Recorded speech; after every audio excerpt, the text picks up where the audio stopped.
ভগবানপুর অঞ্চলে পিটাপুকুর যুবসাথী ক্যাম্পে উত্তেজনা। নির্ধারিত সময়ে ক্যাম্প শুরু না হওয়ায় দীর্ঘক্ষণ লাইনে দাঁড়িয়ে থাকা যুবকরা বিক্ষোভ দেখায়। ঘটনাস্থলে পুলিশ পৌঁছে পরিস্থিতি নিয়ন্ত্রণে আনে। ভাঙড়ে যুবসাথী ক্যাম্পে উত্তেজনা, অফিসারকে ঘিরে বিক্ষোভ, ঘটনাস্থলে পুলিশ। ঘটনাটি ঘটেছে ভাঙড় 2 নম্বর ব্লকের ভগবানপুর অঞ্চলের পিটাপুকুর প্রাইমারি স্কুলে। স্থানীয় সূত্রে জানা গিয়েছে, আজ ওই স্কুল প্রাঙ্গণে যুবসাথী ক্যাম্পের আয়োজন করা হয়। ওই যুবসাথী ফর্ম জমা দেওয়ার জন্য সকাল থেকেই বহু যুবক লাইনে দাঁড়িয়েছিলেন। অভিযোগ, নির্ধারিত সময়ে ক্যাম্প শুরু না হয়ে দীর্ঘ সময় অপেক্ষার পর প্রায় সকাল 11টা নাগাদ দায়িত্বপ্রাপ্ত অফিসাররা ক্যাম্পে পৌঁছান। অফিসাররা দেরিতে পৌঁছানোর পর লাইনে দাঁড়িয়ে থাকা যুবক এবং স্থানীয় বাসিন্দারা ক্ষোভে ফেটে পড়েন। অফিসারদের ঘিরে বিক্ষোভ দেখানো হয় বলে অভিযোগ।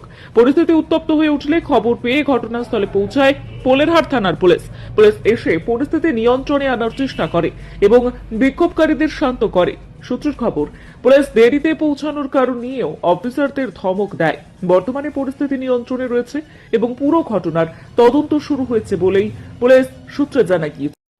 হলো মানে এখানে যে ক্যাম্প আছে, ক্যাম্পে তো টাইম দেওয়া আছে 10টায়, আমরা এসেছি 9:30 থেকে এখানে দাঁড়িয়ে আছি। এখন অফিসার এসে ইচ্ছা মতন কাজ করছে, বলছে যে আমাদের রুলস আছে 11টা থেকে। তা আমরা তো রোজাদার, আজকের আবার জুম্মার দিন, ওনারাকে বললাম, ওনারা আমাদের ধমক দিল।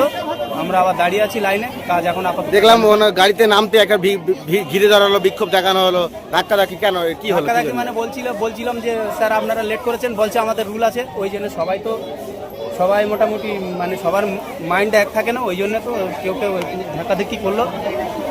তাহলে আমরা মানে ক্ষমা চেয়ে নিয়েছি অফিসারের কাছে, উনি কাজ চালু করেছেন। কোথায় ক্যাম্পটা, কোথায় এটা? তো মানে ভগবানপুর অঞ্চল গুচুড়ি হাই স্কুল। আপনার নামটা?